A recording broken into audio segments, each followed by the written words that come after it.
You're listening to Talking to Teens, where we speak with leading experts from a variety of disciplines about the art and science of parenting teenagers.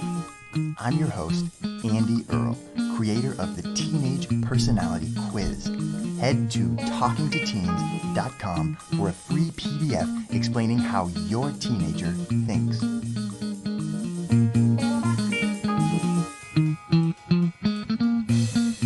We are here today with Dr. Jennifer Salerno to talk about her book, Teen Speak. Jennifer is a nurse practitioner, author, speaker, and the founder of Possibilities for Change. In working with teens, she started to notice a lot of issues that they were dealing with that could be solved if we just kind of take a step back and give parents some tools to communicate with teens about the tough topics that teens are dealing with. So, Dr. Salerno, thank you so much for coming on the show today. I can't wait.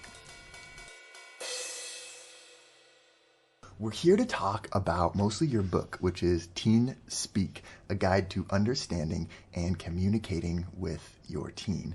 And I'm really interested, before we just jump too much into the awesome content in this book, about what inspires you to write it and how you kind of developed this obvious expertise in kind of having difficult conversations with teenagers.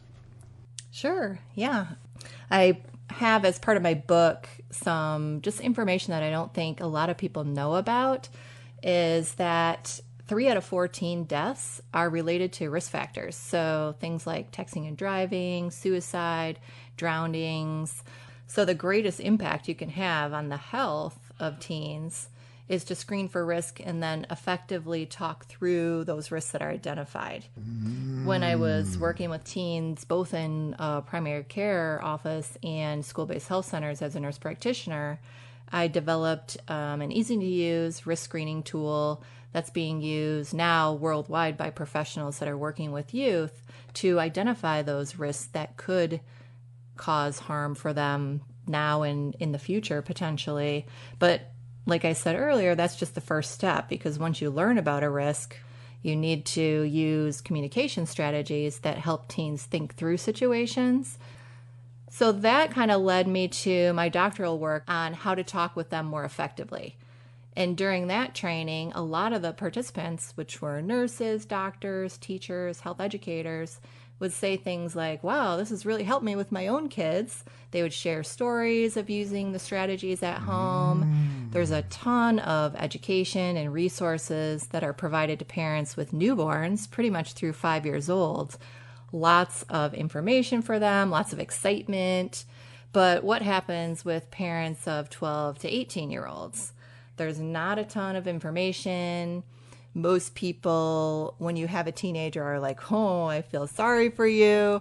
They're not necessarily giving you good information to help you understand where they're coming from, what their development might look like, how they might be reacting to like hormone changes and brain development, and how to help them sleep, not just how to help newborns sleep. So all of that led me to write Teen Speak. Isn't that interesting, just how much the parenting industry is focused on babies, and there seems like there's so many people that want to tell you strategies for putting on diapers, but not for how to have a deep conversation with your teenager about the risks that they're facing in their life.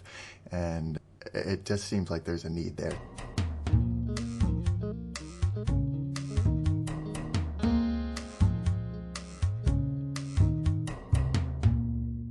You kind of have a couple different little things that you could say in here, like conversations that might happen in your house. So one of them you talk about is, for example, if your kid comes home from school and says, I hate being short, I can't do anything. So you say to start by acknowledging, then allow him to respond, and then following up, pausing for a response, and then kind of helping him start to problem solve the issue. Can you talk about where these steps, how you came up with these steps, and how we apply these in these situations? Sure. So the steps are really using theories like motivational interviewing and research, because a lot of times we do a lot of research and we have a lot of understanding, but that never really translates to how can we use that information to help them in thinking through situations, in feeling differently. Maybe like you brought up the example of, I hate being short, I can't do anything. What they really need to think about and would help with their brain development is what's underlying that. What is it that they're not able to do when they say, I can't do anything? Yeah. So maybe like you're feeling left out. Maybe they weren't able to make the basketball team. Maybe there's something else that a friend said. There's so much bullying going on in school. But letting them respond is really important. So you're making some assumptions on why they're making that statement, and then letting them respond so that you know what's underlying that. Yeah. It's like figuring out the deeper level behind what they're really saying.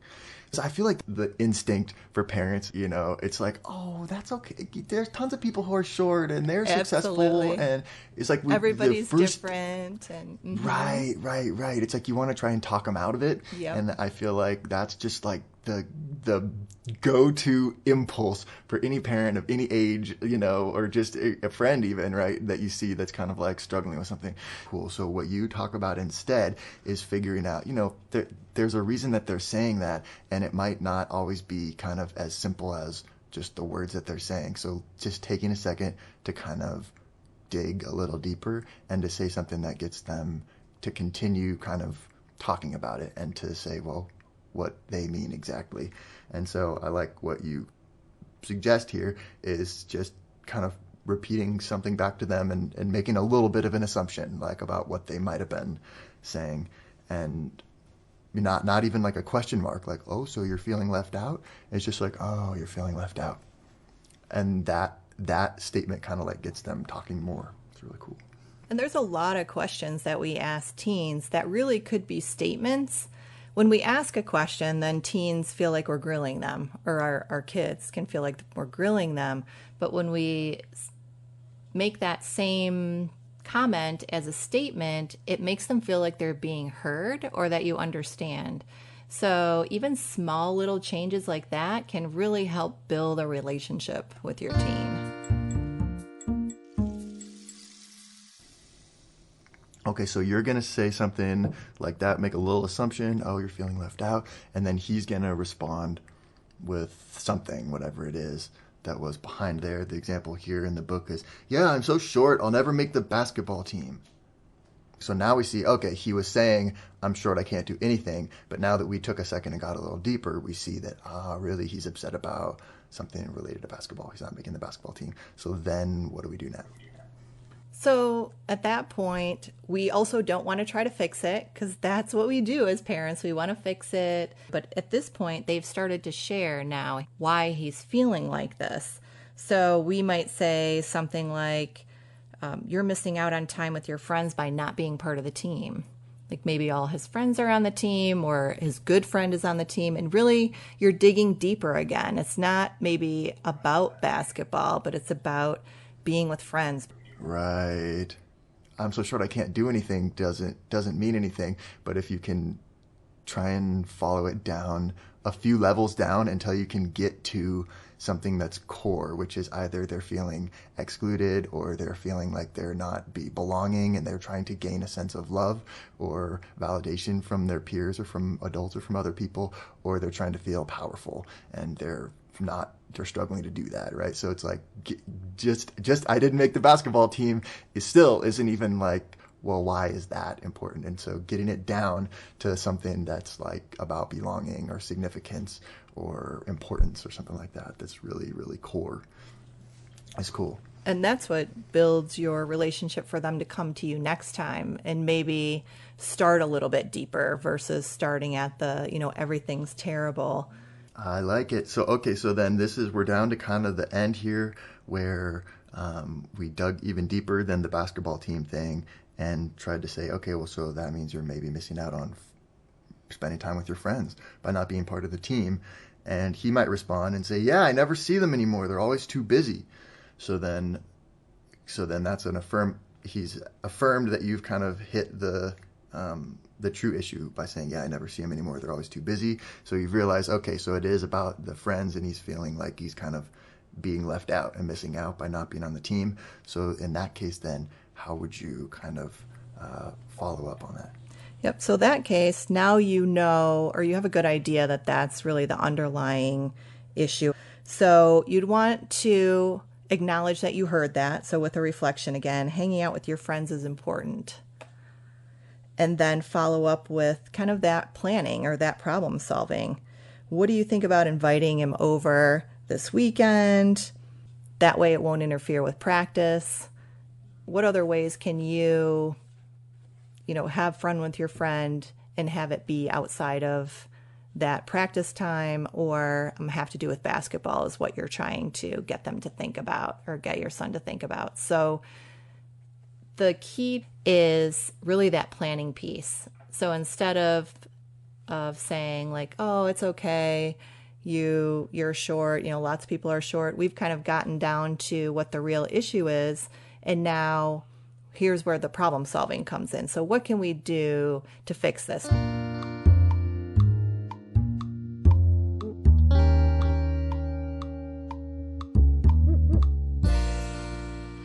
So, okay, another thing that I found really cool in this book is the next chapter is on cognitive development and thinking skills, and kind of what happens a lot with teenagers, where they just like to get in arguments for the sake of arguing. And you kind of point out that a lot of that has to do with actually their brain development, and they're getting these like cognitive skills are developing, and they're learning kind of how to question things. And so in some respects, it actually is totally developmentally normal and healthy that they're going to be calling you out and kind of starting arguments with you about your policies. But so as a parent, that can be really frustrating if your kid is just constantly seems to be in argument mode. So how do you, kind of keep the arguments productive? Mm-hmm. And this is the piece that parents gravitate to the most within the Teen Speak book. It's kind of a foundation, because once you understand what's going on with teens, you have a lot more patience and empathy for this is a normal part of brain development. This is a normal part of them growing and getting older and being able to take care of themselves. So the different lens of looking at it is super helpful. And if you do feel like you're getting in a lot of arguments with your teen, I put on the table like, hey, we've been arguing a lot lately. Let's kind of set some ground rules so that we're not trying to talk over each other, that we both can hear each other. I mean, really, the listening piece is the most important, because we know when we start getting upset about something, we say a lot of things that we don't mean to say, that we kind of step back, take a deep breath. When you have rules, it's kind of a concrete way of stepping back, so that each person has to like stop talking and then listen to the other person. But really it's about listening to understand and not to respond.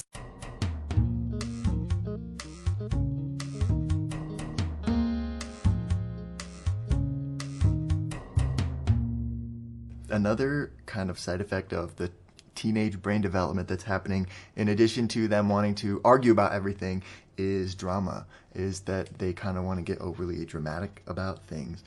And so we sort of saw that earlier in the other example that we talked about, where it's like, I hate being short, I can't do anything. It's like the tendency to kind of take this thing and sort of make it just can't do anything, like blow it completely to the extreme or something like that. But you had a good example in here that I liked in this chapter also, that was not about body image, but was your teen says, Jesse broke up with me. I can never show my face at school again. So how would we kind of walk through this situation to help them kind of get past the drama? Sure. And this is something that I'm sure a lot of parents have heard, like, oh, I never can go to school again. I can't show my face, like whatever happened. Doesn't even have to be with another person. It could be something they did in class or something embarrassing happened. Yeah, totally. Exactly. So the example that I use in the book is really about trying to get them off of that statement, but you have to be very careful with your tone and how you come across when you use a reflection, like I'm going to give you the example of, to try to get them to back down their statement. So you might respond with something like, you'll have to drop out of school and get a GED. Yeah, right.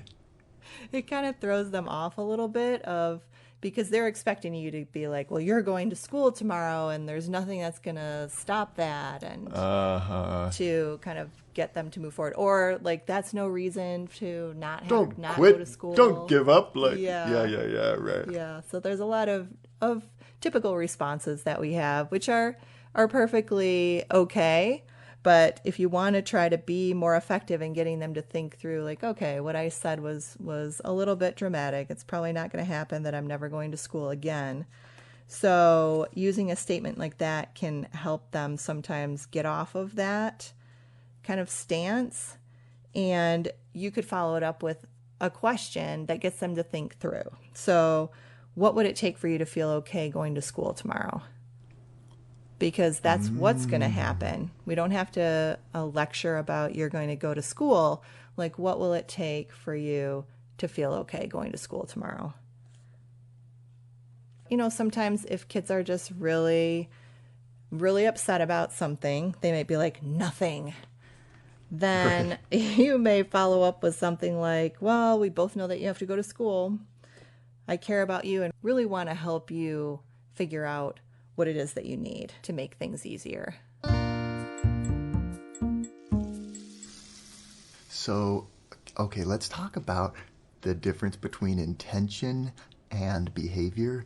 There's certain situations, like one of them you talk about in here is like, hey, if you have a son or daughter who's made the decision to wait and have sex, oh, great. Good. Mm-hmm. Perfect. I'm jackpot. So happy. All right. Yeah. Good. Brush my hands off. Conversation over. Great. You're going to wait. Good. But of course, they might be completely serious in that's what their intention is. But intention is not the same as actual behavior. And they may very well find themselves in a situation where things happen. So as a parent, if you're kind of in one of those situations where, you feel like you've kind of made a breakthrough, your teen is saying, oh, yes, I don't want to use drugs or I want to be abstinent. That's great. But so then how do you kind of follow up on that to make sure that it really happens as opposed to kind of just being a nice thing that they think? Mm-hmm. And a lot of teens do have those intentions. They do want to wait to have sex, or they don't intend to text when they're driving or use alcohol or nicotine, any of those things. And they don't actually think about what happens when I'm in that situation. So coming back to kind of what we talked about earlier, we want them to do the thinking because we know what they could do, or we have a lot of ideas of what they could do. But if they don't say it themselves and think about it themselves, it's kind of in one ear and out the other for the most part. So you may start with, if you are talking about the situation where your son or daughter's made the decision to, not have sex when they're in high school, or maybe not even that specific. Just right now is not a good time for them. They don't feel like it's the right time. And then now they're in a romantic relationship that seems to be getting deeper. Getting serious. Yes. Those are the times that parents get really scared and anxious, because to have the conversation now feels more real than when you were having it before, when they didn't have that opportunity or situation necessarily. Yeah, when it's in the abstract, it's all fine and good. But when we're sitting in front of... Yeah. Sure. Okay. Yep. So you want to start out with some type of statement that shows them that you understand where they're coming from, where they're at, what they might be thinking. You might say something like, it can be hard to wait to have sex when you're in a relationship, and I know that you are really committed to do that. And then see how they respond to that. So you're kind of reminding them of the discussions that you had before without saying something like, oh, you said you were going to wait to have sex. Remember? Yeah. Right. And they're like, well, you were really committed to that. And I know it can be hard when you're in a relationship. And then stop talking. That's the hardest part for parents. And let them kind of respond to what you said. And there's not really a question in there. Yeah. So you're just kind of throwing a statement out and you're kind of just trying to get them to jump and to reflect on it a little bit. And then you might ask a question. So you're not just leaving it there, but you are giving them the opportunity to kind of respond to that. And then you would use one of those questions like we've mentioned a couple times, like, what do you feel you need in order to keep that commitment to yourself? And they may have ideas or they may not, because they may not have thought about it yet. A lot of teens are not thinking ahead. That's a normal part of development. And an important piece is also give them a few seconds of silence. And a lot of people are uncomfortable with silence, but it can be really thought-provoking to just give a few seconds. And if they say, well, I don't know, and you want to give them a few seconds of silence, you could say, you know what, I really care about what you think. Like, take a few seconds, take a few minutes to think about what you might do or what you might need, because it's important for me to hear what you think about it. We're here with Jennifer Salerno talking about tips from her book, Teen Speak. And we're not done yet. Here's a look at what's coming up in the second half of the show. Anytime you ask permission and they say even okay or shrug their shoulders, they're hearing more of what you have to say. We may ask them, why are you going out for basketball? And it automatically feels like I need to defend that. So what I found when I was learning about these strategies is that it's fairly easy to change a why question to what. Well, a really good example that I use with in workshops and in the book is thinking about open-ended questions. But sometimes we still get 1 or 2 word answers. So I know we hear from people all the time, like, how was your day? If I asked you, Andy, how was your day? What's a typical response to that? Great. Fine. Fantastic. Mm-hmm. And with teens, they'd be like, same, or they'd be shrug their shoulders or okay. And parents, a lot of times we ask them this question about all the different things. They'll come in from school. How was school? How was practice? How was basketball practice? Yep. Yeah. How is this? How is that? And then it feels like we don't really have a connection, or we're not really communicating with our teens.